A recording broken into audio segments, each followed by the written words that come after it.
If you're throwing enough shit with reverb on it, it could work. Maybe. Go like this. Go like this, ready? Right. Hi. I'm Adam. And I'm Reuben. And we're Peking Duk. And this is inspired. For our song, Hi.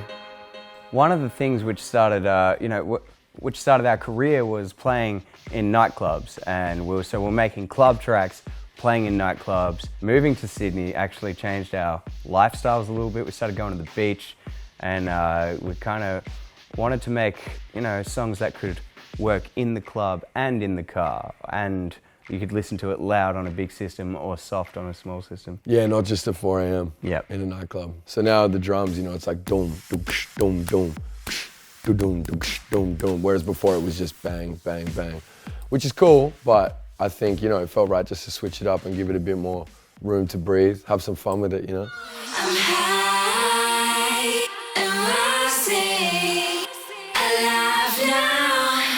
I'm afraid to let you go.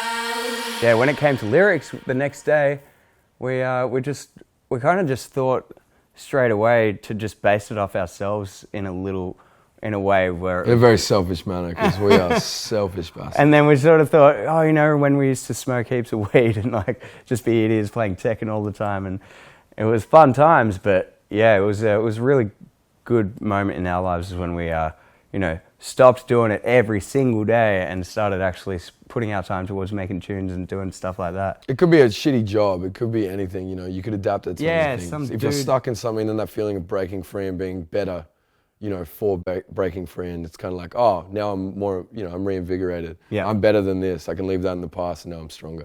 The way she sings it is super airy, and what we did was we just got take on top of take on top of take, so it layered to be this big wall, and also we didn't know what the fuck we were doing. And we just didn't know what we were doing. It was our first time in a proper studio. It was our first time writing melodies, our first time writing lyrics, our first time recording vocals. We were just happy to be there. I had no idea what was going on. It's just that same note, like the whole time, pretty much. Yeah. Going like ba ba ba ba ba ba. Yeah. And it's simple as, but it works really nicely with the chords and helps with the uplifting euphoria of it all. And that's just a vocal sample compressed, squashed, and then pitched around. The drop sounds aren't that familiar to the ear from the verse and the pre.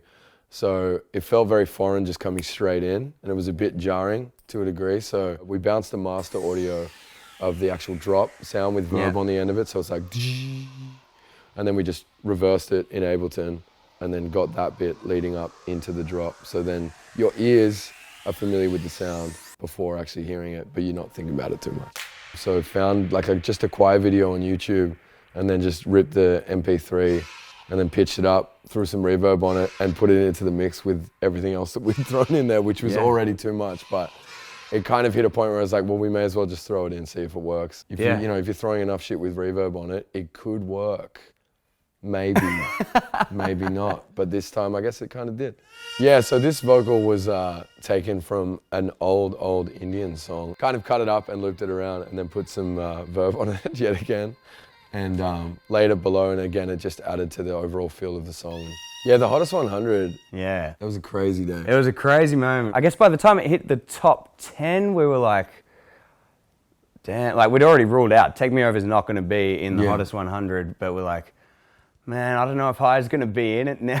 We're down to the top 10 and High still hasn't played. We pretty much ruled out any thought that we would be in the Hottest 100 anyway. Yeah. We genuinely did, and we were fine with that. We're like, oh, that's cool, we're having fun. It's a sick day.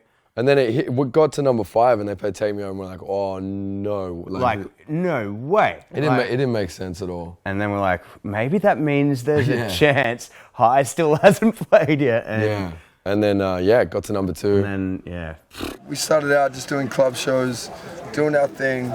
And then, I don't know, it's like a big blur. And now we're here. And it's a good time. We can almost say the whole come up is thanks to Triple J. Pretty much, It has been the most amazing ride of our entire lives. And we're fucking, we're stoked. We're so stoked. And I just remember so vividly, Liz Cambridge was there, and she has a very piercing scream, and she screamed louder than anyone at that party as soon as it came on. And it was a beautiful moment, and everyone there threw their drinks up in the air. It was a beautiful, beautiful time. we had a big long tarp that everyone was slipping sliding on, and And let's just say we all slipped and we all sled.